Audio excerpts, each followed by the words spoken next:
talking about it. And I think if I see them talking about it, they're probably going to talk negatively about it. But I think it's important though, because what kind of sparks that type of behavior in an individual to, right? They said that they got him for an OD, he overdosed somehow. No, that ain't what I saw. What'd you see? Bro, I saw something about. Let's find something then so we can be let's as close to accurate as possible. Because what I saw was the Breakfast Club talked about it, but the Breakfast Club talked about him going to his first trial date or his first court appearance, and there were no drugs involved. And that was even something that his attorney brought up, was he wasn't on anything, saying he just had a mental episode. So it's that it wasn't. Now I don't know, and even the lawyer said, they were like, I don't know if when they took him to the hospital, if he had any tests run, if blood was taken to kind of prove or disprove that was the case, but he is sticking by the fact that he was not on any controlled substances at all. Yeah, it talks about Lil Nas X charged with 4 felonies after he's accused of assaulting officers while wandering naked on LA street. Yeah, assault, indecency. It was those types of charges. There were 4, but none of them had to do with drugs. They say he was not on anything. He punched an officer in the face twice, and that it was unclear whether he was in a mental distress or experiencing an overdose. Okay.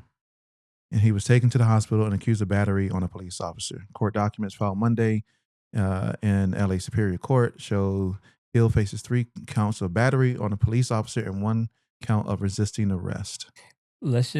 First of all, let's just say that man is lucky to be alive.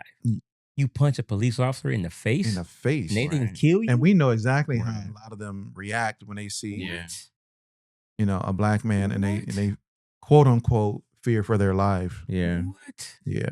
Yeah. So and I literally remember seeing, I think here in Atlanta, there was a military veteran who had a PTSD. I always be jacking up the acronyms. But he had an episode, was naked in his backyard and was shot by an officer. Yeah, I saw that. You remember that? Yeah. And so this similar case, he out here naked and being violent. You're right. He very fortunate to even be alive. Very, very fortunate because, well, I don't want to go off of the situations can go left real quick. That's number 1. Number 2, yeah, I don't know. I think my question is, where did it go wrong, and did his rise to fame possibly affect him? Because it appears he kind of came out of nowhere. I mean, he was accused of being an industry plant at one point. I think it was 2019 when he kind of bust on the scene with Old Town Road. And he had a couple moderate hits after that. But prior to that, wasn't his Twitter like a Nicki Minaj fan account or something like that? I'm not sure. I didn't blowing up. I didn't hear of Lil Nas X until Old Town Road. That's I think his Twitter was Nicki Minaj. I remember seeing where they posted some of his like old Twitter posts where he was just like sitting in his apartment eating pizza. It was like, yeah, man, I'm coming out with some music, man. It's going to be fire. You know what I'm saying? I'm going to be the next big thing. He was just... And all of a sudden, honestly, it was Old Town Road. To the point of an industry plant, I never thought about that at the time. And I know this, but it was very similar to a video that I saw of Doechie's. Doechii did a video where she was basically I saw that too, and she was like, "I just got fired today from my job, and but I'm about to put this music out." Nice script. Yeah, it was like the same kind of same type of script. It was. I was like, I till right now, I hadn't really thought about it, but it was literally the same exact shit. I just got fired today, and now I got a dope album tomorrow. and I'm gonna put some music out though. I think I'm gonna get serious about this music thing, and then boom, like 6 months later. I don't want to have a talk about industry plan. For me, Doechii, she been putting out albums for a few years though. She got signed with TDE prior, so she didn't like blow up overnight. She had projects out. Like I think the same is true with him. It wasn't really overnight because that Old Town Road song, they said it was out for like a year, but it was just on SoundCloud. Right, but prior to that, though, I don't know of anything. I don't think he had anything. You know, I'm always in the place of looking. Yeah, like what was his discography prior to? Oh, I doubt that there was to Old Town. He had a mixtape called Nasarati. He released it July 24, 2018. That's probably when Old Town Road was on. And then it probably was. Because Old Town Road blew up in 2019. It blew up in 2019. And so that was his first project that he released. Yeah. Hold on, let me see. Let me see if he has others. Sounds a little. He had an EP in October. Well, that's 2025. That's 2019. Well, past it. This has to be where Old Town Road was on. Was what's the name of this? It doesn't say. It doesn't give me the name of the actual album. But this is the one that went. It says it was released as an independent song in December of 2018. Oh. Yeah. That song blew up in like a couple months after. It did. So you know, that's a little. But you know, that's a little. But it was on SoundCloud. It said Lil Nas X did release a mixtape called Nasarati. It was on SoundCloud, and then that was a separate project before Old Town Road.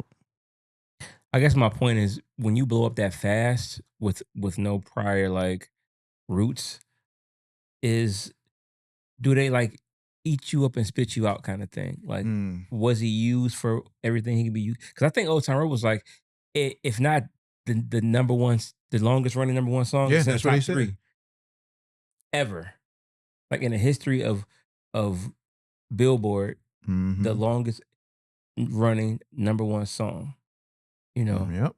So they made tens of millions off that kid. Yeah, that's what they was. So the Breakfast Club, when they were talking about it, they were just basically saying like stress and the pressure of repeating that success, and you know, feeling like as an artist you have responsibility to your fans and trying to create memorable music. Those kind of things could have been what kind of pushed him over the edge, so to speak. But as an artist, though, it seems like he just wanted to troll all the time instead of really caring about the art. I never got the feeling that Lil Nas X cared about his art. He just cared about going viral, the fame, being shocking. Yeah. You know, so it makes me wonder, who is he? What is he about? You know what I'm saying? Is he like a real person? I mean, is he an industry plant? I mean, really, because it makes me question all this stuff. And it just kind of like, it's kind of sad. Like, you know, I saw a documentary. Was it a documentary? Probably a documentary. You're talking about industry plants, where they did a whole thing on Marshmello, the producer, the DJ, and how it was a guy who was a producer, and you know, he was a DJ. He wasn't really well known. He had a little bit of popularity. And they brought him in and said, hey, you know what? We're going to redesign you as a DJ. And they went through a whole process. Who is they? Whoever, it was another big like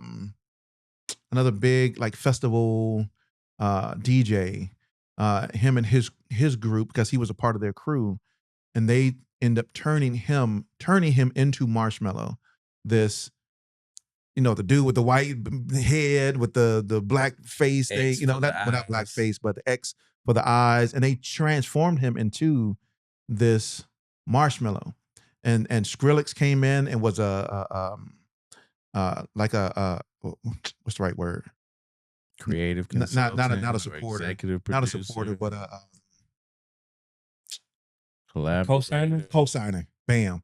So Skrillex was like a co-signer, right? You take somebody huge like Skrillex, who's co-signing this new guy named Marshmello, and he kind of blows up overnight and he achieves a certain level of fame, but it was already somebody that they knew and that they put in a position to end up being this. And they already had a strategic plan. Sounds like something created in the lab, aka boardroom. How they were going to do this and how they were going to create Marshmello to be a DJ and tour of festivals worldwide. And his very first festival he did was like one of the biggest festivals in the world, and he was there with like big giant other DJs. So it makes you think they can create personas. I mean, but that's the whole purpose of record labels. So let's not forget that. Now we even, you know how a lot of people talk about now they don't do like artist development. Well, a lot of times them artist development scenarios were them literally giving people personas, giving them personalities, giving them a theme, giving them a direction. And then, of course, I know we've talked about it before, and I saw somebody else recently talking about it, where, and even in this case of the Salt and Pepper moment, the songs they singing they didn't write anyway, so they all are to some extent a persona in some way. They are industry created.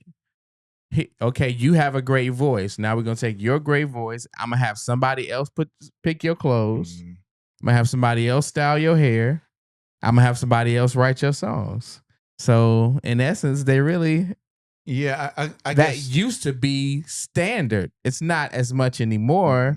I mean, a la like sort of the Erykah Badu and Forward era of, you know, finding an artist that you accept as the authentic version of themselves and allow them to do music that accentuates their authenticity. But before that, pretty much everybody was cookie cutter.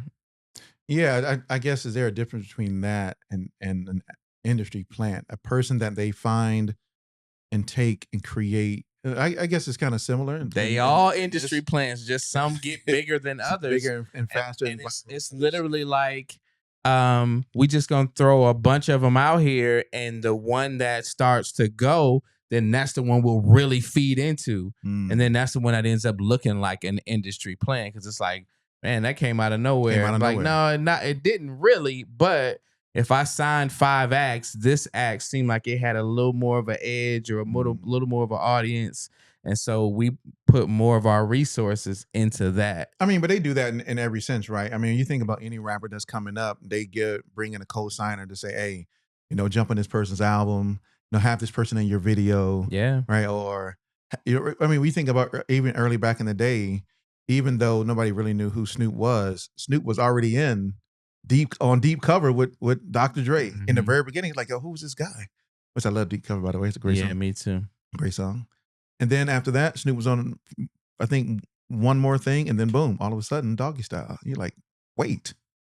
Well, I think he was on was he on Chronic first? Of course, yeah. And then Doggy Style. Absolutely. Yeah. And so that was the co-sign for Snoop in that sense. So I mean, was Snoop an industry plant in that case? I don't know if it's the same context as like, I think industry plant like rap's a little different. Like Lil Nas rap, X. you do have a chance to just, I mean, because that's why it became a big deal in our culture when we found out people didn't write their raps, because we always automatically assumed that rappers wrote their own raps.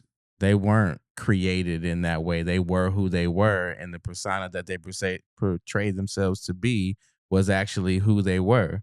So then when you had the issue with like a Rick Ross, and did he really do this drug trafficking and all of this because his wife said he was a parole officer, and you know, it's like, okay, wait a minute, you didn't live what you rapped. We held hip hop to the standard of what you say needs to be who you are. But in other genres, I mean, hell, they was singing about stuff they ain't know nothing about, right? Because they didn't write the songs. And I guess that in you know, looking at this situation with Lil Nas X, is this an issue of or a symptom of that quick rise to fame? I mean, you got the man walking around in you know, your tidy whities in the middle of the street, and some boots. And they said he had some acting boots crazy, on. right? And then I mean, is that a mental health thing? Is it a stunt thing? Right? Because I mean, he's known for shocking stunts.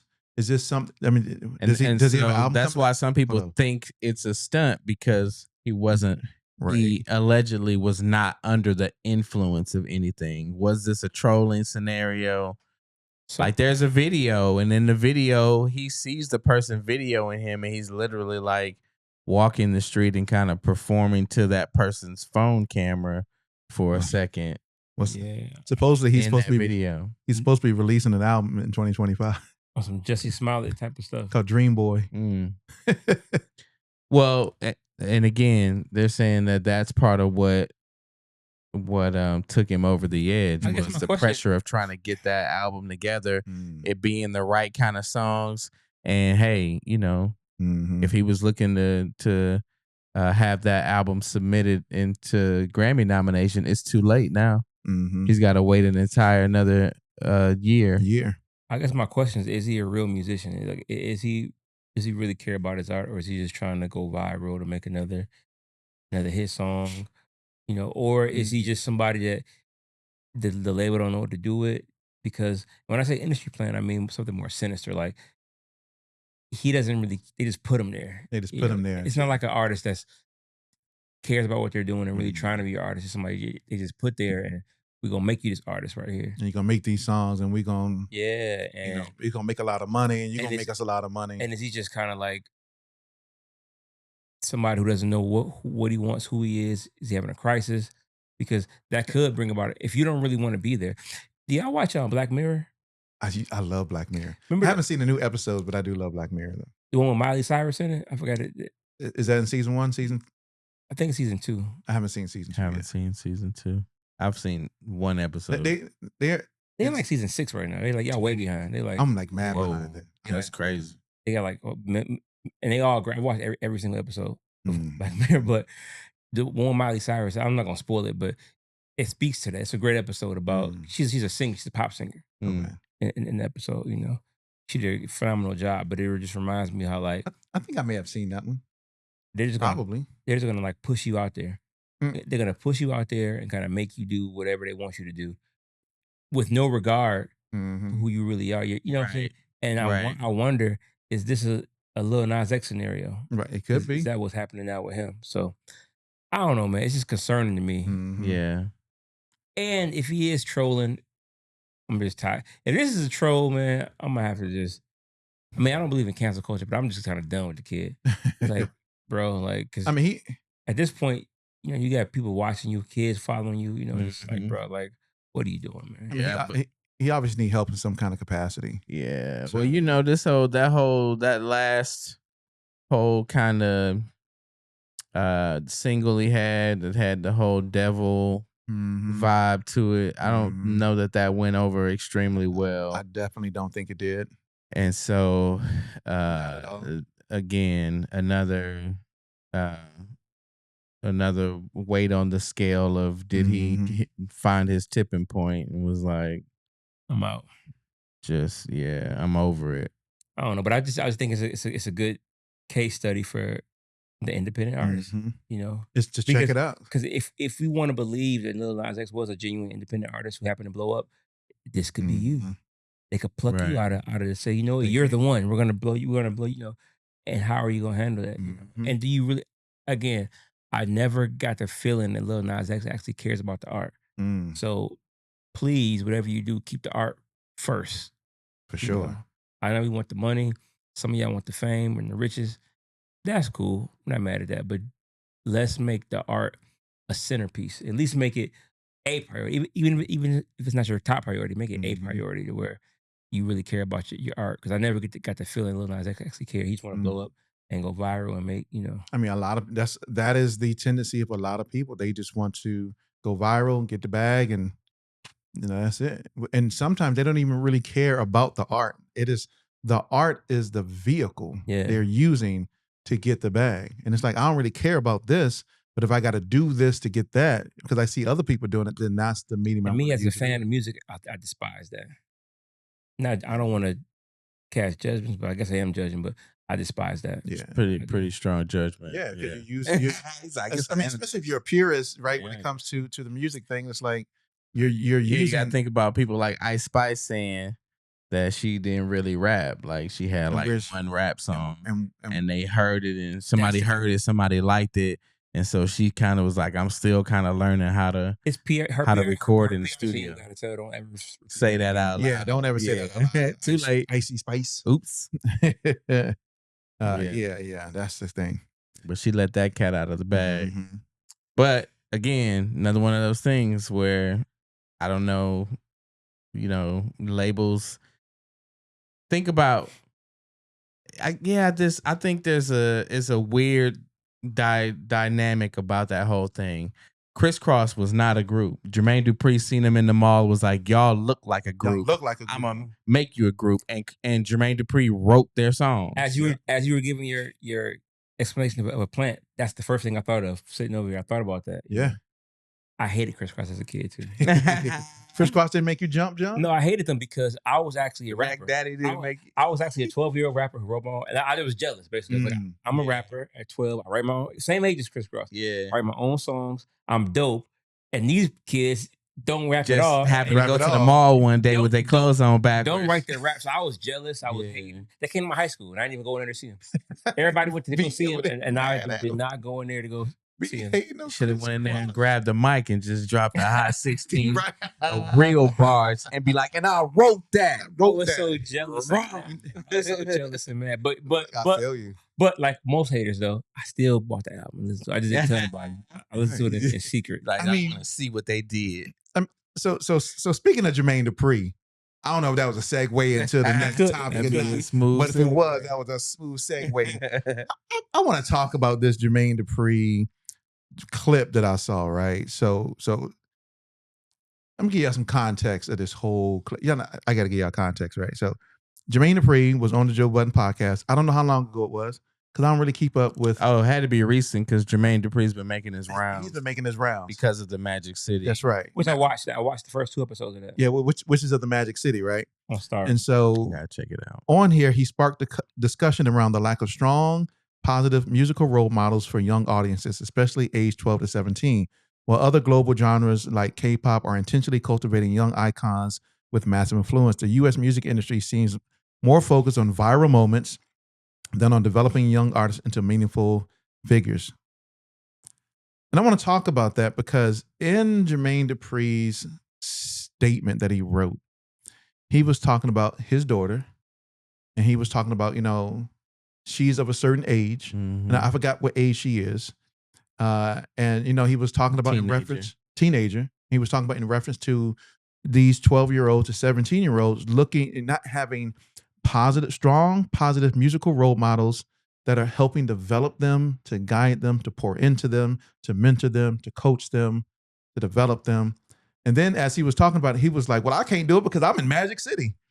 And I was like, that's part of the problem, Mr. And that's my opinion. Like for you to say that there aren't anybody out here and you don't have time to do it because you're in Magic City. To me, that's part of the issue. If you dedicated time, now I'm not judging. I don't know Jermaine Dupri like that, right? We all judging. We all judging today. We judge. That's what we do. That's okay. We do. I'm judging that. I'm a judge of that. You got 2 eyes in your head and a brain in the skull. You're sitting there saying that your daughter doesn't have positive, strong musical role models in her career, and then the next thing you say is, I can't do it because I'm in Magic City. I looked at the screen like, what? Are you serious? I have to. I saw you send us that. You got to see the clip. To look at it, but I know he's contributed with Bow Wow, Kris Kross, and to me, those were, I don't want to say positive, but they had a positive effect on Black kids, all kids really, growing up. They didn't really. Bow Wow wasn't really cussing. Kris Kross wasn't really cussing until they got older, I think. But so I mean, I get it. Is he talking about mentor, like as far as somebody in the industry to mentor the younger artists? Yeah, he's saying now. Now there isn't. Now there isn't. I think even too, is kind I wish I of could find. I'm gonna find a clip. giving an ode to himself because there isn't really a way or even a market in the same way to where he's spoken. Jermaine Dupri has spoken in the past about the fact that there were no kids. It wasn't cool to have kids on the radio. I'm gonna play it. I'm gonna play it so we can hear the clip. Mr. JD, here we go. Grab an artist like Bow Wow and take the artist for 2 years and try to get them to become who he became, right? If somebody did that right now and they gave little black girls, because I got a 14-year-old daughter that basically has nobody to listen to. She's out here listening to shit that she ain't supposed to be listening to on TikTok. Right? She's dancing to shit she ain't supposed to be dancing to on TikTok. And it's our responsibility to deliver artists for this group of people, but ain't nobody doing it. I can't do everything. I'm in Magic City. I'm trying to do everything. But you in Magic City, then. I can't do everything, but I'm just saying it's our responsibility to even pay attention to them. That audience from 12 to 16, niggas don't give a fuck about them. So boy, I was just telling them that my only sister, my younger sister, she's 7, and I'm just. But yeah, so it goes into more. But that was his statement. That was his statement. That's a tangled web to weave. I don't think he said he can't do everything. In other words, get that. He's alluding to the fact that he's done it. He's done it. He's done it. That's right. And at this exact moment right now, he's caught up in his Magic City thing. Right. And he got to handle that. So maybe in the future, but he's not running away from it. In other words, I know. In other words, being facetious. He's saying that if it happened, he shouldn't have to be the only one to do it. He shouldn't have to be the only one to do it. There should be other people that are mentors in the industry that are pouring into the younger artists. But I mean, think about what he's saying though. But go ahead. They're out here listening to music that they shouldn't be listening to, doing things that they shouldn't be listening to, while all along, isn't Magic City an album? Aren't they making an album? It's an album, but it's because it's the documentary to go with the documentary. Yeah. It's an album, right? That's based on strip club lifestyle. Yeah. Is that going to be music that they shouldn't be listening to and dancing to? Absolutely. It's the same music that you're talking about that they shouldn't be listening to and dancing to that they're doing now. Are you someone who's actually out there creating the same thing that they shouldn't be listening to and dancing to? Yeah, absolutely. But see, these are two separate things. And the biggest thing to me is even what he's talking about was an unintended consequence. He picked Kris Kross because he thought they looked cool and that people would listen to that music and people would want to be those artists. He wasn't thinking about saving the kids or to say, well, you know what? Save the generation. I'm going to go to the mall and find some kids that can be the role model for this current generation. That wasn't his thought process. Now, did it become an unintended consequence of him creating that moment? I'm sure. Absolutely it did. But to say that other people aren't looking to create a moment that even he himself wasn't looking to create, it was a consequence of what he chose to create. Right. That then people decided to look up to that. And you could say the same is true today. Candy Burris has a singing group. It's 3 young ladies. Siren, I think is the name of the group. No, isn't that Ian's? No, Ian Burke has a group different called group. Peach 3. Those That's girls right. are 18 years old. I've seen them too. That's another you could say is an example. Now, have they like a TLC? Have they had Bow Wow and Kris Kross success yet? No, but he himself said it took 2 years to get these artists to that point. And so it's not like no one is doing it. But then you have to also ask yourself, if you have a 14-year-old and she on TikTok, maybe she don't need to be on TikTok. I mean, maybe she because the number one songs in the country right now is off of a cartoon, aren't they? The Dragon Hunters the Something Hunters. K-pop Demon Hunters. The Demon Hunters. Demon Hunters, it's K-pop, it's cartoon. That music right now is blowing up killing it. everywhere. Killing So, if your kids are consuming something, you kind of got to ask yourself, what kind of filters do you have in place that your 14-year-old is hearing that much TikTok? Because my 13-year-old don't even have social media. Mm-hmm. And my kids, she got a Pinterest page. My kids didn't have it for a while until they got like adults, almost literally adults. Then they got Instagram, and maybe they had it before then. Yeah. I don't know, because sometimes we as younger kids we hide stuff from our parents. But when I found out about it is when they were pretty much grown. They had started a Twitter and an Instagram and things like that. But it kind of reminds me. So before you got here, Brian and I a while ago had a conversation about XG, and we were talking about cultural appropriation and things like that. And I actually went back and was watching a couple of their videos, and there's a couple of other new groups and things that are out. I will say that these groups are killing it. They're doing what you even what's some boys' name? Stray Kids, right? They are killing it. Yeah. And they are actually doing music that's similar to Black culture music, but with a completely different message. Like an innocent, positive, innocent, fun. When I watched Stray Kids, and people were going crazy over, I can't even remember the one. They like, y'all don't know whoever the dude with the deep voice. And he was like, yeah, I'm here.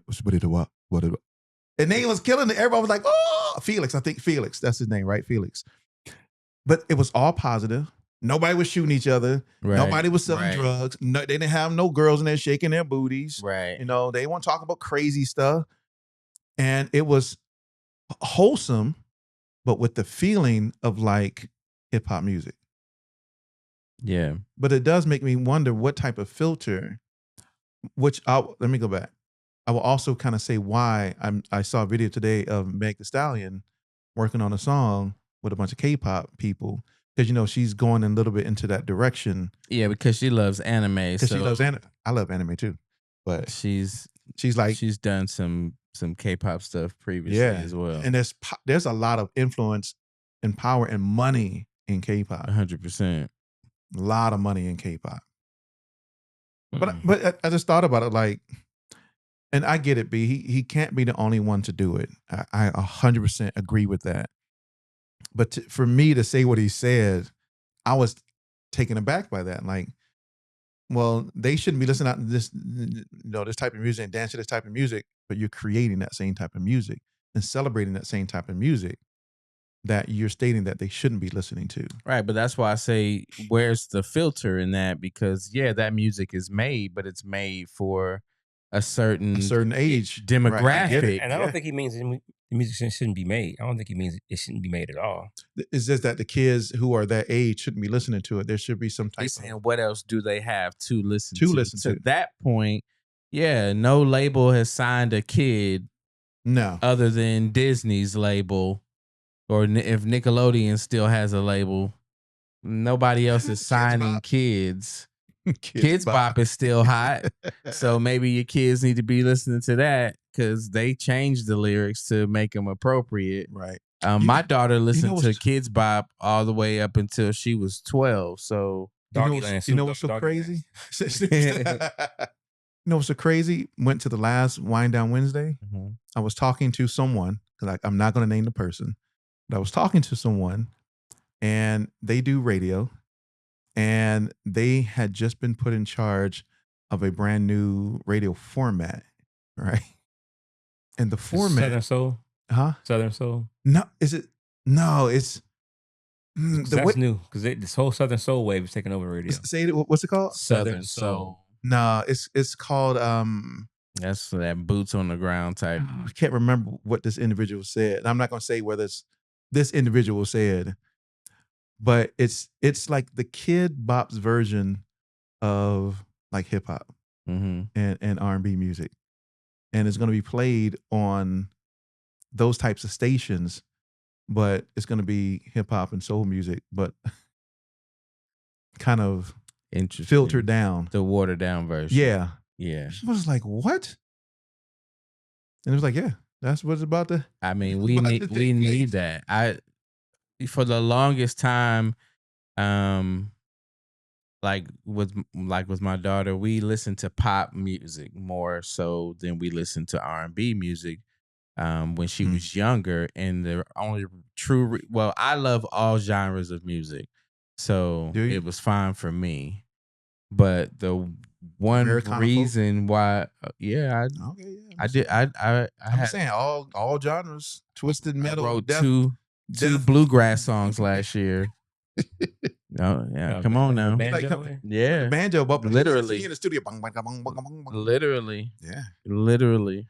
Yeah. So don't get it twisted. But my thing was, pop music had less direct sexual reference content. Like something about R&B music has always been very literal and sexual, and pop music has all traditionally been more creative about the metaphors and how they speak to a subject without actually saying. In R&B, I think Babyface pop. I think pop. Yeah, I think Babyface was like that. R&B gonna say, "Let me lick you up and down." Well, it got to that point. I think Babyface would like to have a word. Yeah, because he was. Yeah, he's a minority in terms of the tasteful approach. He wrote a lot of stuff. He wrote a lot of. Sure, he did a lot of R&B hits. Sure, he did. But R&B didn't go through that. But he didn't write "Let Me Lick You Up and Down." He didn't. And he didn't write Fiendin', any of these current, like Chris Brown. Like right now, this Chris Brown record that everybody is dead. We got kids out here talking about "I Eat You Good." Like, do y'all know what y'all got y'all kids? No, but saying this song. That's this. Do you know what words are bleeped out in that song? Nope. Like, the song is fire. Don't get me wrong, but it has a demographic, and it is not for kids. But once again, it goes back to parental accountability and parental responsibility, right? To a certain extent now, because it's crazy. Because back in the day, we could control. My mom and dad could control, or stepfather, or whatever you want to call it, could control what I was listening to, because they had to actually go get the CD from the store. Right. Yeah. We ain't have no TikTok and Instagram where I could sneak and listen to, right? If they left, then I can go listen to it. And I control the radio in the car. They control the radio. So right? I can't. Look, when Glorilla come on, boop, I change the station. I mean, I would change the station. When Meg come on, boop, I change the station. You don't want here listening to the positive black songs. When that stuff come on, I just have to. I can't even sit there. My conscience won't let me sit there, and I know what they saying, whether she in the back listening or not. I can't do it. I had a conversation with a friend of mine a while ago about that, because he was raising teenage daughters, and all of a sudden his daughter would be saying, it was a song that came out. A while ago. It was a super popular song, and there was a phrase, "pushing P," and she didn't know what she ain't gonna. Yeah, she didn't know what that meant at all. But she running around talking about pushing P all day. And he was like, "Hey, what you talking about, pushing P? Like, what you?" And he had to have a conversation, right? And it's like, "Yo, no, where are you listening to this at?" Yeah. But a lot of it, there is parental responsibility and accountability, but a lot of times there's not, because you got parents who listen to the same thing that the children are listening to, and there isn't any. So if you're listening to it, your kids probably listening to it too, right? Like not to get into a whole crazy thing, right? Like I saw this picture of Kim Kardashian. Y'all probably saw the same picture. Kim Kardashian in Northwest. I heard about it. And when I looked at the picture, I'm like, he had on like a bustier type, or a corset. Yeah, and it's like, corset. Kim Kardashian with her 12-year-old daughter. It was like, she don't look 12 in this picture. Like, y'all know what y'all out here doing with these kids and trying to make them look too grown. When I was growing up, kids look like kids. Like kids. Now kids looking like grown-ups. Yeah. And so if they're looking like grown-ups, they're listening to grown-up music, 12-year-olds like grown-ups. Full beards. Like, I'm in middle school. Like, what? Yeah. No, you ain't. You're a grown man. Yeah. But what you're talking about kind of reminds me of the same thing that, I saw this clip of Amanda Seales talking about. I think you sent it to me. Or maybe I sent it to you. Probably so. Right? It was I know somebody you're sent it talking to about. somebody Exactly sent it what to you're talking about. someone. Yes. But But right now, Amanda Seales is hot right now. There's a lot of Amanda Seales clips. Yeah, a lot right of now Amanda because Seales of her clips. doing that show. What is that on, by the way, where she's debating A bunch of people. a bunch of Yeah. people. I know she's not the first one to do it. Is it, It's just her turn because somebody else was doing it before her. Well, it says Rap Marathon, but what's the name of the show? Surrendered. No, sir. Yeah, Surrendered. Because this is the clip. Look at what we're glorifying. We're glorifying violence. Who's we? Who's we? Who's the black community? Who controls the black distribution? Who community. controls the distribution of these sources of media? And who takes it in? And who takes it in? Listen, if you're okay, so Who takes it let me in? put it in this context. If I have a company, right, and you guys are my employees, and I determine what you get to eat every day, that's also going to determine how you exist in this company, right? Like if you come to work and I say the only thing you can eat is processed foods and fried foods, and you're not going to get to have the best vegetables, etc. What's that going to affect? Your health. That's going to affect your ability to operate, etc. This is how the United States operates. There's a lot of us that don't want to admit. Look at rap. But yeah, she goes on just to talk about, that in relationship to the music industry. Yeah. That they're constantly feeding bad things, pushing toxic music into the black community and violence and misogyny and destruction and salaciousness. I haven't used that word in a minute. All in the black community, and the guy was like, well, who's taking it in though? Right? Is there a mutualistic responsibility when it comes to the music that's released and the music that's consumed? I know B, several times on the podcast, we've talked about, yeah, but y'all listening to it though. Like you're buying the album, you're streaming the albums. If you want to see change, you gotta not buy it. Right. You gotta not stream it. Right. You're helping to support the misogyny and toxic behavior and destruction that's happening in the music industry. Yeah. Yeah, and that's the equivalent to being that filter. Yeah. And saying, okay, based on where my moral compass goes and sits, I, won't allow my kids to listen. Now, to Jermaine Dupri's point, to some extent, they're going to hear what they're going to hear. They're going to, whether I expose my child to it or not, doesn't mean that when she goes to school, she won't get exposed to it there. When she's somewhere with her friends, she won't get exposed to it there.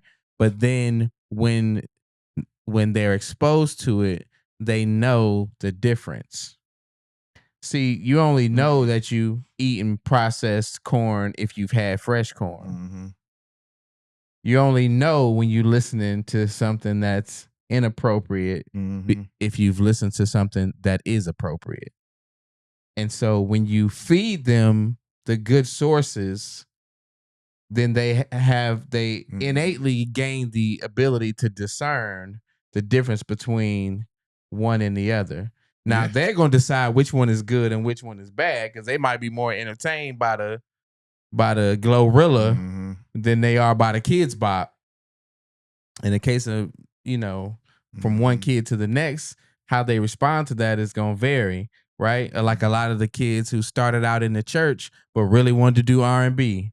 And so once they heard R&B, they got up out of the church. They did R&B. Went straight to R&B. And then there's others that's still in the church because they prefer what's in the church versus what's in the world, so to speak, what's in R&B. Right. So everybody's at some points got to make their own choice. But yeah, you do have the ability to kind of create that filter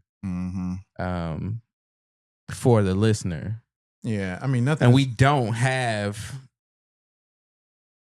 young artists, but, to that point, once it was seen as something that wasn't really a viable source of income for major labels, they of course weren't going to put money into it.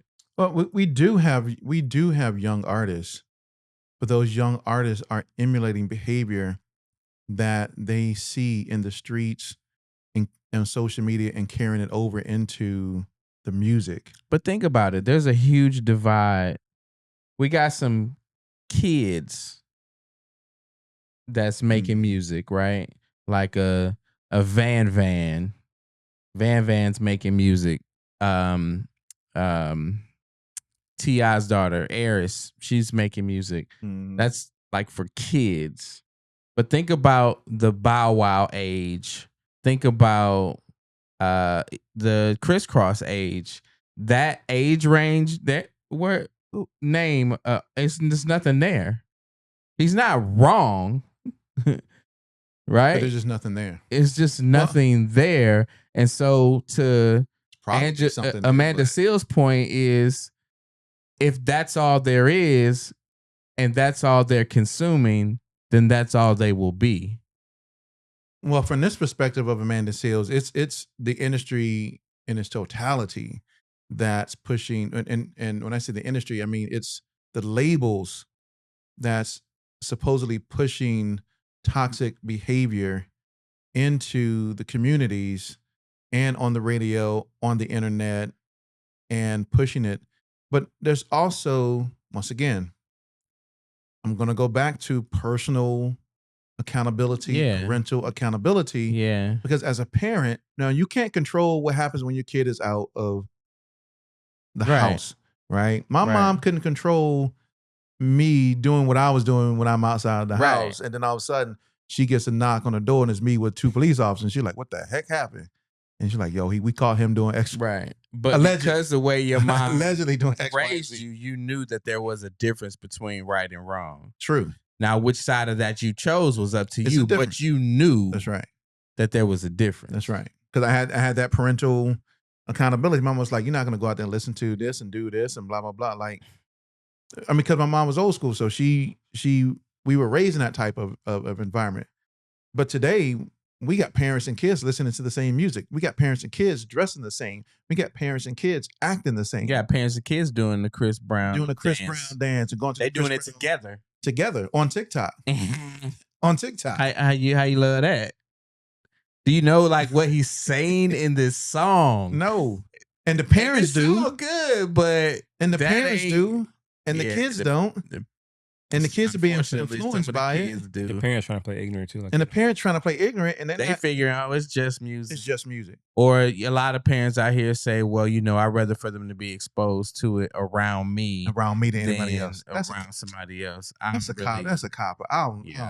And I am tired of parents being older trying to act like they're young. I'm tired of that because you're not really raising the kids now. Yeah, you're not giving kids lessons, and you're not like. It's okay to like have. Don't be wearing skinny jeans. Nobody wears that anymore. Thankfully, I mean, you can still be yourself. You can still be. I think somebody will. I will admit, our generation is a little more.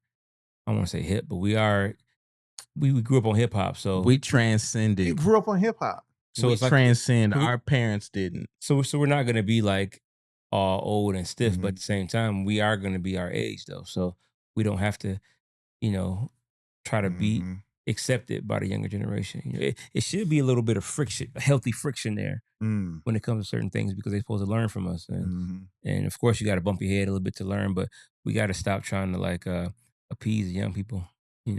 Stop calling people younger than you Unc and OG and all that stuff. My wife and I was talking about this earlier. Like, come on, or like, you still the elder. Act like it. You might not have as much money as them, but you still like.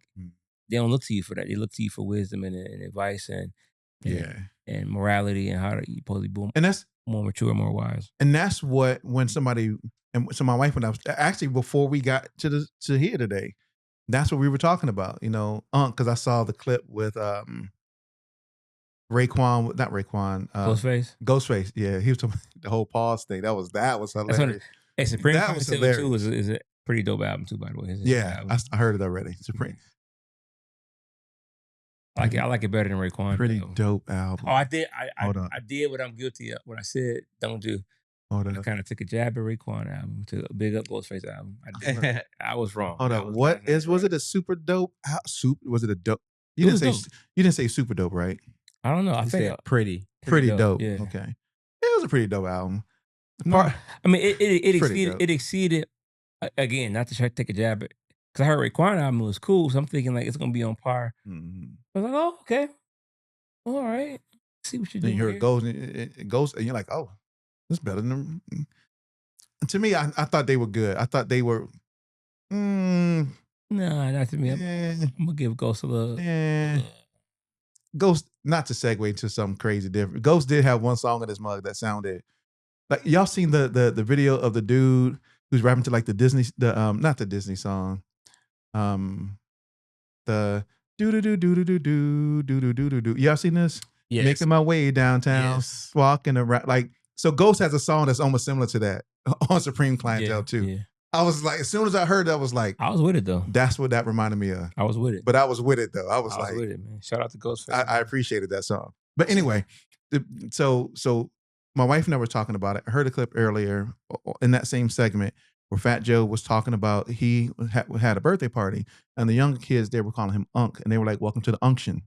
Right? and my wife was like, but is that a derogatory term? I said, well, it depends on who's saying it and how they're saying it. Because sometimes kids or younger generation use it as a derogatory term or to kind of, I don't want to say slight you as a older individual.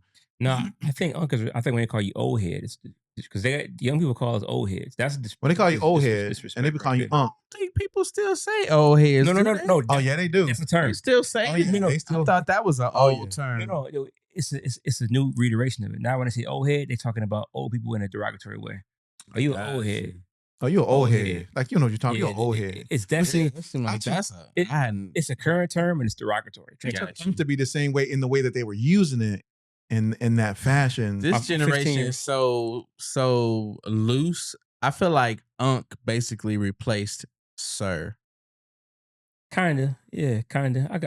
I don't know. In the way they were using it with him. Most people out here use it. It's almost like a term of respect. It's supposed to be. I think it is. I think Unk. And so how supposed to be like, "What's good, sir?" Yeah. To an older person, they saying Unk, and it's because they don't say sir. Yeah. Ma'am and sir, we didn't teach them. Yeah, it's supposed to be a term of endearment and a term of respect for your elders. You know, elder gentlemen, gray hair. But a lot of us don't want to be older. So I never heard Unk used bad though. I never heard Unk. But it was just either. It was just weird to hear him like, "Welcome to the unction." Like, yeah, look at you, old Unk person. They even have memes where they are interviewing people talking about what classifies somebody as an Unk and the attire that they wear. To go, yeah, that's an Unk. Like, you can identify the Unk because they got the Unk clothes on right here. Tracksuit on. The tracksuit. They got the shorts with the cargo pockets on them. the socks. Yeah, socks. Right. Yeah, like, got them right New Balance on. Still trying to look cool. White and blue New Balance. You got the Crocs on or the suede shoes still with the shorts. They were like, yeah, that's Unk. That's Unk right there. But it is supposed to be used as a term of endearment, in that sense. But I don't think we have enough of those. Well, we probably do. I don't think in this case, when you're thinking about what Jermaine Dupri said, what Amanda Seales is talking about in regards to those mentors who are in the industry, mentoring young kids and helping to kind of be I don't want to use the word gatekeeper, but a filter for the things that's happening. Because you best believe other genres do it. You best believe country's doing it. You best believe pop is doing it. Rock is doing it. Where they're not pushing the you think about rock, but destructive behavior, toxic behavior, and it's only taking shape within the Black community.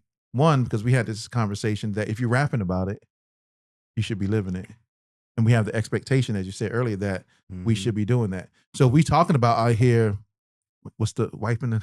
I'm always going wipe somebody's nose. Wipe somebody's nose. You should be living that. You should be wiping somebody's nose, right? They banned that celebration in the NFL. Yeah.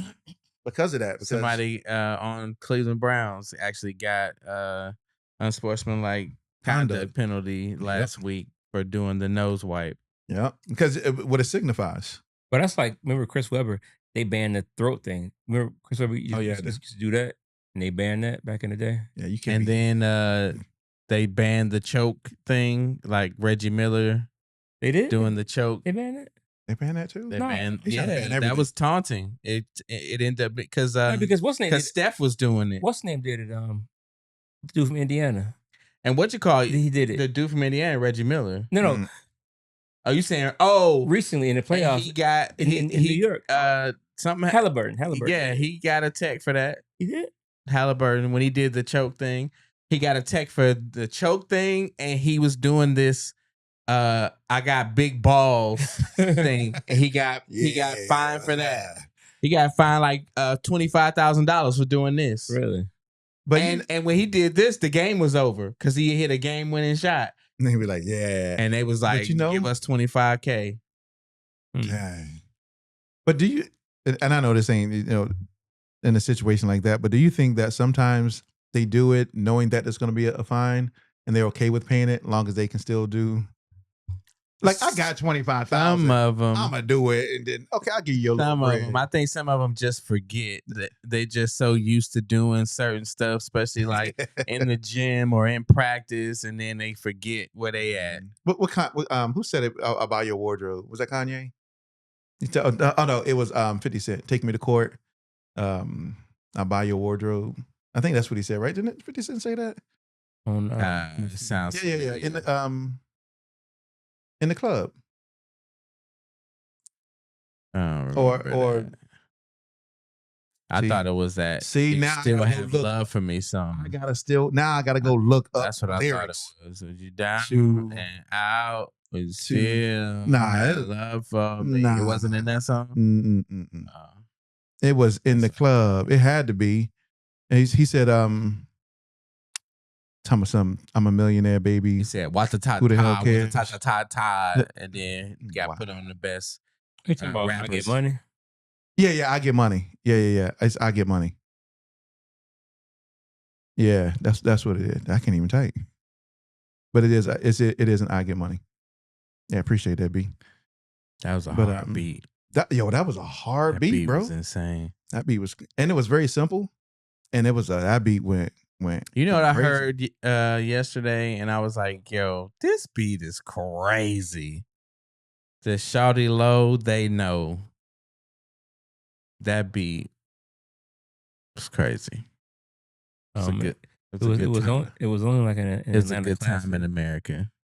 Is that what it was on? It was only an Atlanta classic. Yeah, it was a great time in America. Breaking news time. It's a dope beat. Breaking news. Yeah. Breaking news. It's dope beats. And it was only. It was a great time in America, man. It was a great time to be alive only in America. Only in Atlanta. in Atlanta. Do they know Breaking it? news. They know. It's a Do they dope know beat. it? That beat is a smash. That beat was a Water's smash. wet, ladies and gentlemen. Get it. Shout out to whoever did that track. Hey, whoever did it, man. Speaking of not the harp on this, most of these got the same theme as I'm looking at it, but it's Oh well, almost. No, go ahead. What are you gonna say? because they ain't even on there. I wanted to try to type it on there earlier, but then the screen wasn't loading for the. Yeah, let's talk about But it. I wanted to put the bed once and for all. That- Once and for That all. Yeah, no, I'm joking. No. That's the same thing I was thinking. No. Once and for all that like these rappers aren't really real. The streets is a myth. So we can just cut out artists trying to be tough and have some Mhm. kind of street code when you're rapping. Because they have Young Thug on audio telling on somebody. And he's the king of, calling everybody a rat. And you got to live your lyrics. Young Thug is on black and white telling. So we can cut all that out about just trying to be real and live your lyrics. It's over with now. It's over with. What happened? Y'all not up? Nah, not up. I didn't see this. It's been a trend in the last 3 or 4 days. They released a 2-hour interrogation of Young Thug way back when Lil Wayne Tour Bus got shot up. Mm, And mhm. the guy that got convicted of doing it, they have Young Thug in the interrogation room telling pretty much, or they say so-and-so did it, but I don't know about that. Literally the person that got charged with doing it. Then later on he says, here, y'all got my number. I'll tell y'all whatever y'all want to tell, but y'all got to make me a promise. Y'all got promises. I can tell y'all whatever, but y'all can't let this get out that I'm Yeah. telling y'all this stuff. All kind of. And then him and because and I don't want to get into all this. There's plenty of content for y'all to go research, but him and Rollo was going back because he was, Rollo was accused of snitching, and Rollo was one of the many people the Young Thug called out for snitching. He called out Gunna. When Kid Cudi testified against Diddy, he said, "Oh, Kid Cudi is a rat now." He said, "If you snitch, you might as well come out with a gospel album and all that, And Rollo was like, "Well, we waiting on the gospel album, And it's all this stuff, and it's just a Young Thug trying to with a gospel album. He trying to explain himself. And I ain't putting, I was trying to help my friend out. All that. Listen, kids, man. First of all, don't do crime. Number one. Number two, if you decide to do music, leave the crime behind, but stop trying to make the streets a part of the music industry, because it's all like y'all leader here, the leader who y'all thought was the realist is telling the police. he in there like with a So it's like, we got to put this to bed. We got to just stop all this trying to be street in music, because nobody's real. Nobody is really street. It's all entertainment. They make great music to entertain folks and leave it at that. So just be an entertainer. I saw somebody on their IG story say today that they mama told them when they was young, if you get caught doing something, then you need to do the time.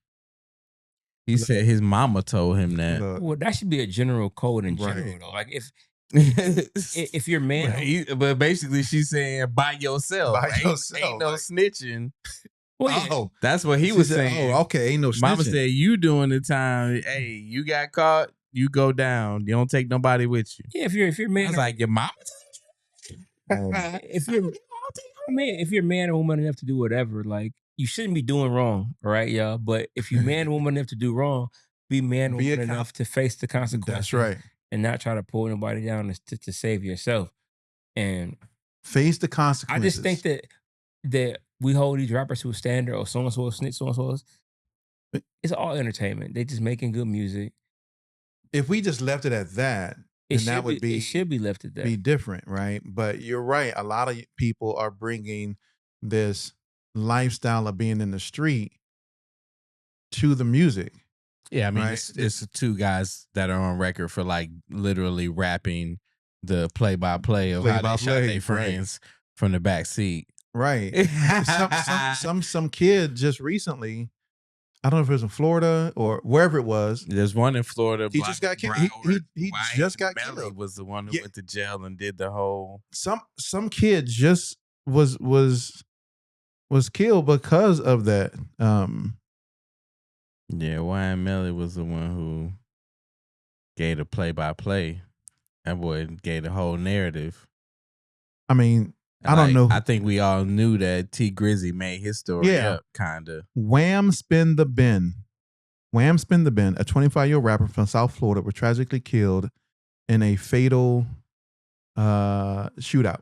An argument with a man in his neighborhood quickly spiraled out of control. The altercation turned deadly when the individual pulled out a gun and shot him.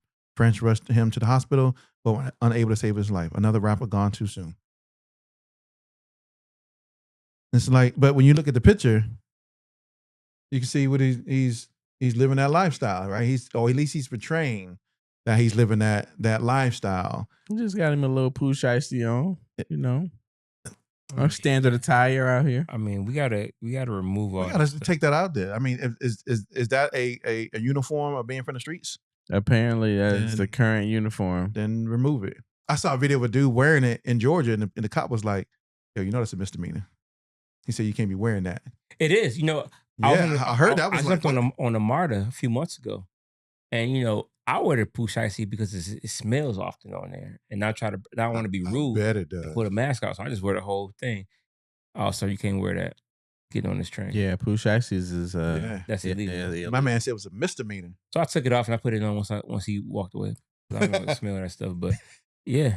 Yeah. I'll be quiet for last year. But when he leave, I'll be talking again. Yeah, I'll be talking again. As of last year, it's not legal to wear the Pooh Shiesty. Yeah, can't wear them no more. It's a misdemeanor. And so in the state of Georgia, they catch you with them on. They have the right to, and I appreciate it in the video, the police officer, and it was a streamer kid. He had it on. He didn't really know. And the streamer kid was saying something to the police officer from I'm going to educate you. And then the police was like, Well, let me educate you too, young brother. That's a misdemeanor. He said, you could go to jail for that. I could charge you for that. He was like, I'm not. He said, but I need you to know that that's a misdemeanor. And the kid was like, what? And the kid was like, he took that thing off quick. He's like, I didn't know that, sir. He was like, I'm educating you. He said, have a good night. And I was like, that's instead of moving. Anyway, I don't want to get into the whole thing about the police. Right, about the law enforcement. Because I could get into the whole. I just think we have to stop trying to glorify. Stop glorifying the life. And talk about who's a snitch, who's not a snitch. Because when the light come on, pretty much they all gonna tell. Pretty much is what we saying. It reminds me of the Key and Peele video. So nobody's quote unquote. The last thing you said the last thing we were talking about reminded me. Key and Peele do everything. They do everything. Key and Peele's got a thing where the guys playing football and they're not supposed to do like crotch. They're not supposed to hump the air in the football games, like for the celebration dances. And so the guy keeps doing it, and then the ref keeps throwing flags. Right. He starts doing it more subtly. Like, it's funny. I've seen Key and clips Peele over the years, but I've never seen the an best. episode of Key and Peele ever. The best. Yeah, one of the best, bro. I'm gonna sit down and one of the best. I'm gonna sit down and I got artists. I got every streaming service you could think of. Key and Peele. That's hilarious because they got an episode. Not to get the whole episode away, but they got an episode of a dude. He's a rapper. You'll love this episode, B. He's a rapper, and well, I want to make sure I get the episodes mixed up. But there's an episode where he's a rapper, and he's in the police station telling everything, like about everything he's rapping about, and he's like sweating in there, and it's like profusely in there, and he's like, yeah, but he's telling everything, kind of like what the leader of the young streets is talking about. But my man was in there like sweating profusely. But you got to check out Key and Peele though. Yeah. They put on a good rap battles be crazy. Rap battles be crazy. The one dude that kept going, he's like, man, hey man, would you stop doing that? Man, look, before we get into this next one, man, the funniest one I've seen with the Key and Peele is when they had the hats. Oh yeah, he was when my man came out with the little Chinese lady making the hat on top of his head. I was like, oh, that's out of pocket. Out of pocket, that's bro. Wow. He was like, that's yeah. He hit the lady. He was like, swing. I was like, that's like when you said it was something else you said where you was like, or how he said, or did he say, when I leave. I'm gonna be quiet when he leaves. It was two husbands. And he was like, "Did you say?" He was like, "Man, I told her that shut up talking." He's like, "You said it like that though?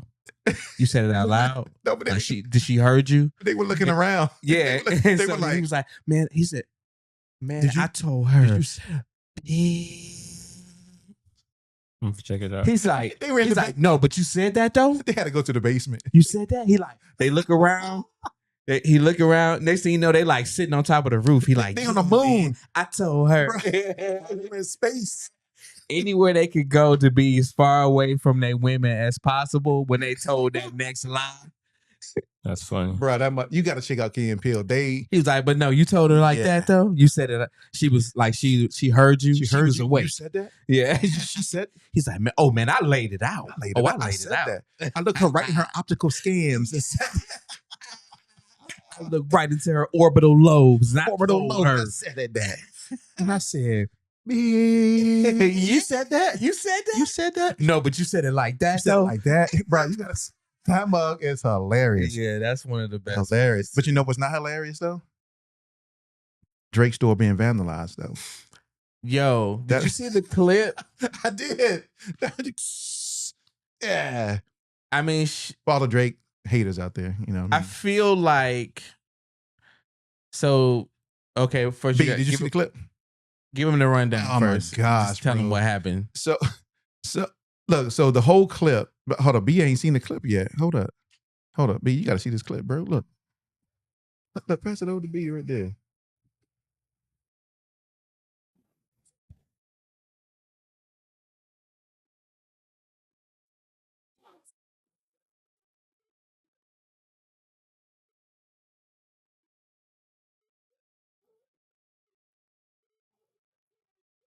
Straight vandalize the store. Who's recording? Somebody. Probably a worker. Probably a worker. Staff person. Like they back behind the counter. Mm-hmm. Better watch out. She got the hammer. She's going ham in there. She went ham and cheese. She went ham and cheese in there. I just thought this is some mentally disturbed person. I saw the story and I saw them taking her out of the right there. I saw them taking her out in cuffs before I saw the video of her in the store. I saw the video in the store and I said, this looks like a person that is in absolute rage. Like, she looked like she was mentally disturbed. Like, this wasn't just, I'm going to go vandalize something. It looked and it felt personal. And so then I saw the story, which was, she's a designer. And she said they stole her designs that are in that store and didn't give her credit for it, didn't pay her for it. Yeah, she got any kind of receipts? So that's what the or these just claims. So that's what the people in the comments are indicating, is the fact that if this is true, and it's the fact that he's allegedly stole your designs, like, where are the lawyers, right? Where's the timestamp? Where are the contracts? Where's the receipts that this is what happened? Where's even video of you with them designing and looking at material and clothing pieces, emails, communications, and text messages? It may exist, and but maybe that things. fit of rage happened before her lawyer could take action. It may exist. I feel like this is when we got to wait out, but I felt like this is so indicative of the indie wanting so bad to play with the majors. And so you show them your designs and you may not have them copywritten or trademarked or patented. You take somebody's word for something because they are up here and you are down here wanting to get up there. And I feel like that's so important for independent artists, period. Whether you're an artist that's doing paintings, an artist that's doing designs, an artist that's making music, that you have to do the things to protect yourself. I literally felt like she was swinging that hammer like she didn't have the money to pay for a lawyer. And she may not. And so therefore, not against somebody that's at the caliber at that level that Drake has, with the amount of lawyers that he's able to have, that he can bring in high profile lawyers to squash. Right. In that kind of instance, that's exactly what they would do. They would squash her to prove the point. Yeah. When Adidas tried to do that with Kanye, that ain't going to work. That ain't going to work. Kanye got money. Kanye got money. However, and so they end up settling that scenario. Not necessarily admitting guilt, but settling, which means they probably was in the wrong. That's right. In this case, I feel like this is a woman who was like, I need to I need to level the playing field the best way that I can, because what I know I need to do, I can't do, or I don't have the capacity that's to purely speculation on my part. I look forward to hearing more about what actually took place. Yeah. But as a person who, my sister is an IP and trademark attorney, situations and scenarios like this are near and dear to what we try to help people avoid. Yeah, I think that this is a good conversation to have overall about independence and protecting your work. So let's have it. But as far as the situation goes, I'm gonna call Cap and see a little bit of evidence. I gotta see some receipts. A little bit of receipts. I gotta have something. Really, you think she would go to that extent with no proof? It'd be crazy. She looked, the way she was moving was like she was loose. But I could just be rage. Then we talking about somebody busting up in the Ray Daniels studio and just acting crazy.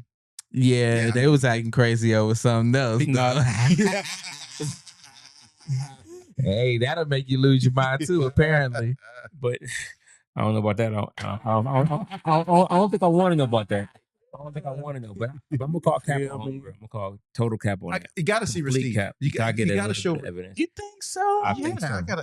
It's Cap. But she, I mean, get that woman mentally evaluated, get her the help she needs for her mental state because she's I agree with that. Something wrong with her. But then what you didn't, well, you kind of showed him. Did you see how calm she was when the police came? That she didn't fight it at all. She put her hands behind her back. They put the cuffs on her. She knows. It's probably in her first rodeo. That doesn't generally give her you the impression that she was right. cuckoo for Cocoa Puffs. She knew what she came to do, and she knew it was against the law, and she knew what the consequences of it was going to be. And in her first rodeo, she know what happens when she do an episode. All right, I didn't let it out. So no, but I think it's a good combo to have though. But I'm not going to assume nothing on her. I think that's all cap. But if something like that did occur, let's say it was true, then yeah, you got to watch how you move. You have to protect yourself, copyright your stuff, and don't. But listen, we are in an age where you can do it yourself. Stop being so infatuated with the majors, with the big leagues. Let them be infatuated with you. Build your fan base. Build your empire and let them come to you. It may be a long road. It may be more difficult. That's what makes it that's why I don't want to wait for that. That's what makes it tough. Well, I mean, sometimes you got great ideas and you don't even have a roof over your head. So if somebody offers you anything that makes you think it's going to be close to being better than what you have, then you go for it. And a lot of people, they whisper them things in your ear. That's what I always say. When you're independent, you got to have a hustle. You got to get your money right. You got to know how to how to protect yourself, how to pay the bills. Some kind of way. I don't care if you got to go do. And copywriting is not... Do DoorDash, Uber. If you can buy Starbucks, you can copyright a concept. If you're on you can copyright a concept, you can trademark it. Yeah. If you can buy Jordans... Well, maybe not trademark. You need a couple more dollars. Well, I say, if you can buy... That's why I say if you can buy Jordans. Yeah, if you can buy Jordans, you can do a trademark. Oh, if you can buy Jordans, you can got more than 2 pair of Jordans, then you should have got the idea. That's right. Yeah, that's right. You got a weed man that you go to every week. You just put that money aside, and get your trademark on. You know what I'm saying? And look, when a lot of these lawyers take the bar or when they graduate, they got to do what they call pro bono work. Yep. So you can find, it may not be a good lawyer, may not be an extremely experienced one, but as long as they got access to the law library, you should be fine. That's right. But to have absolutely no legal representation at all, it's not necessary. And I'm not gonna get into my whole. I saw somebody in the comments say something about you can use ChatGPT as your for law. I saw that too. I didn't respond. I didn't respond. I did see it. You saw what I put? No, what did you see? What was that? Was it on Instagram or TikTok? I think it was on TikTok. I think it was on TikTok. And I put... I get a lot more responses on TikTok. F-A-A-F-O. Yeah. I did. I saw that. You saw that? I did. You go ahead and use that. Yeah, do it if you want. Do it if you want to and see what the ramifications are. Good luck with that. Again, it's about precedents. And it's about nuance. Some things are going to be straightforward and cookie cutter. And in her case, to, trademark or patent her designs, that would have been straightforward, right? She probably could have went to ChatGPT and said, what steps do I need to take in order to patent my design? I mean, at least ChatGPT will actually give you that. She could have done that, and it would have been correct information, right? But when you start talking about...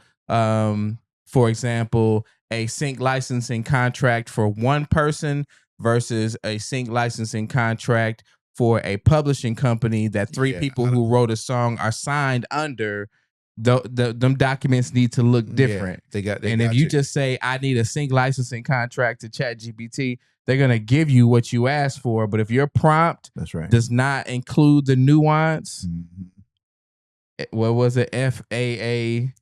F around. You see this here? F around and find out. It reminds me of the video with the guy. He was like, "You see this here? This on the chart. Yeah. This is where it is. Right here. We're gonna F around and find out. Right? Yes. F around and find out. Go ahead and do that, and then see what happens. I saw somebody. Unfortunately, if this is not cap, that's basically what happened to her. What did I see? She F'd around and she found out. What does somebody say on this post? Hold on. She trusted a major. Oh, look.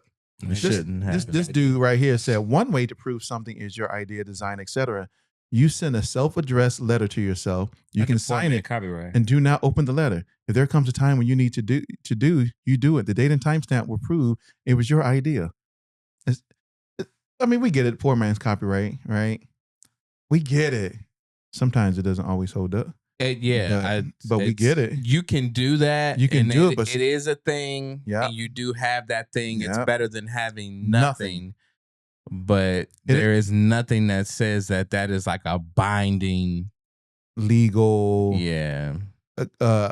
recognized, right?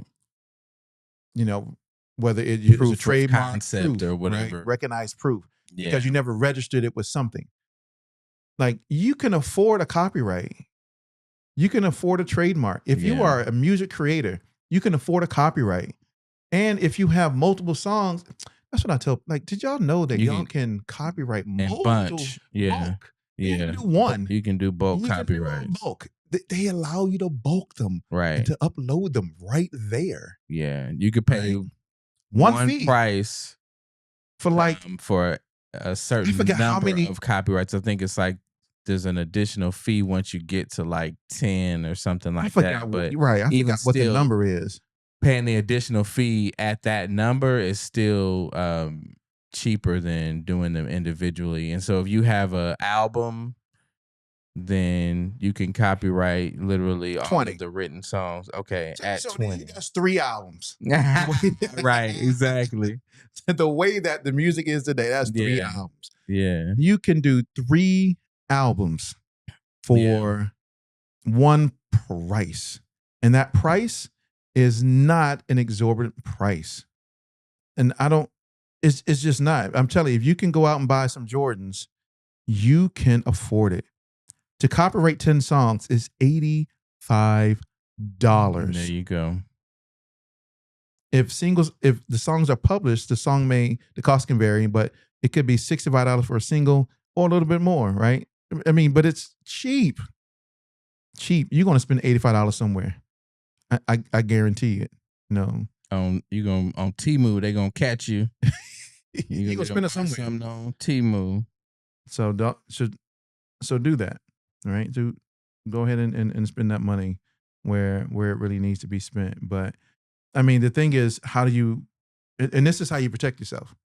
Right? This is how I'm a Wu-Tang fan. How you protect your neck. Protect your neck is having receipts, and the way you get the receipts is by following the actual due process and getting them registered with your PRO, with the copyright. If you want to trademark, like your name, brand, get that trademark. It's simple. Yeah, that you can chat GPT. You can chat GPT that. 100%. That's easy to chat GPT. To get a process or a procedure, an SOP, if you will. Yeah, that's easy. Yes. You could do that. That's... Yeah, but to that person saying that they gonna try their luck with that legal stuff. Yeah, that's easy, man. Salute. See, you knock yourself out. I'm sure about that. But yeah, man. What else, fellas? That's it. I don't know what else going on in the world. I had the Unplugged now. I just wanted to mention that. That's all I really had. Yeah, we gotta. Yeah, was that whole thing? Stop the. But we mentioned it in the beginning. I do want to give our independents an opportunity to promote their projects on our platform, where we do like a new release day for them. The majors got a new release. They do it on the Fridays. Why can't we come in on a Friday and just do a couple shout outs to some artists that have taken the time to create the music and do the artwork and set the release date and get it up on DSPs? That should be celebrated every single time it happens. You got one? You got a couple? That are independents. Ashley King. Now that's lately. Hey, check out that. Definitely got to check Ashley King Communicate featuring Shirai Virtuoso. The single releases on September 1st. Yeah. I got some other new music too coming out. I don't have release dates for it yet, but check out. K-Don's got new music coming out, so I'm gonna come with the dates on that too. But I think this would be a great place, a safe space for us to celebrate. Yeah. All that goes into being able to release new music. Yeah, my man Drums and Roses got a new one out. Memories of You, that just dropped August 21st.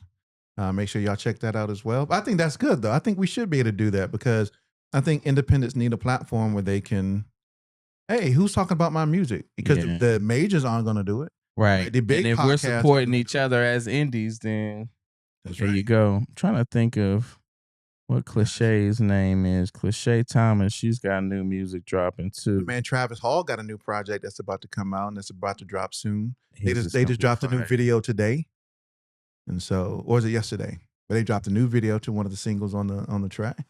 But yeah, I saw him promoting that. Did. Love to see that. Yeah, I gotta go check it out. But I think that would be beneficial because figuring out ways to promote independence, because once again, the major podcast networks aren't really going to provide them with that type of exposure.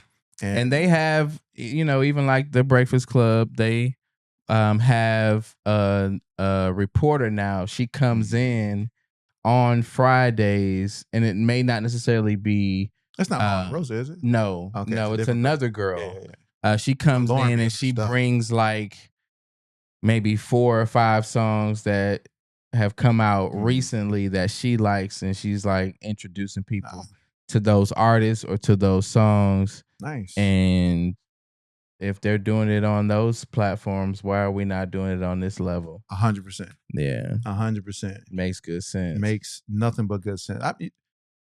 Bro, if you knew the ideas that are in my head. Yeah, we got to get them ideas up out of there. It's crazy, bro. Like, once again, this goes back to having, and once again, I'm appreciative of Brian and Ty being a part of this, but it does go back to being a team, right? For the things that I could see this platform doing from an independent perspective. There was a time ago when I used to do, what was the name of it? It was like an indie spotlight. Mm-hmm. Where and literally it was like an article on that particular indie artist, kind of like what Canvas Rebel does, kind of like what those other platforms do, but talking about independent music creators. Yeah. And it goes out to the community of people who are on the newsletter. And about 800 something people will see you in that newsletter. Indie Insights is what it was called. Okay, that's dope. I would love to be able to do those again. That's dope. But I think the issue is, and I'll just be blunt, one person trying to do all of that is crazy. It's tough. Who said no one man should have all that power? And part of the reason is because, hey, it's a lot to handle by yourself. It's a lot to handle. And I know there's some people out there that were like, you know what? How can I help y'all do what y'all do? Yeah. If you want to be on board, just DM, hit me up. We building the team. See that, like you had Sierra Jackson come through, and Sierra's actually super dope. Yeah, we building the team. I would love to have her do like red carpet stuff. There's somebody else that I would love to have do red carpet stuff too. We are building the team. Yeah, we building it up, y'all. Hey, it's gonna be dope. But once again, I'm thankful for Brian and for Ty for being here for this podcast indeed. And all the other things that we got coming on. Whether it's this, whether it's the interviews, whether it's Unlocking Genius, because that's gonna be dope. Yeah. Yeah.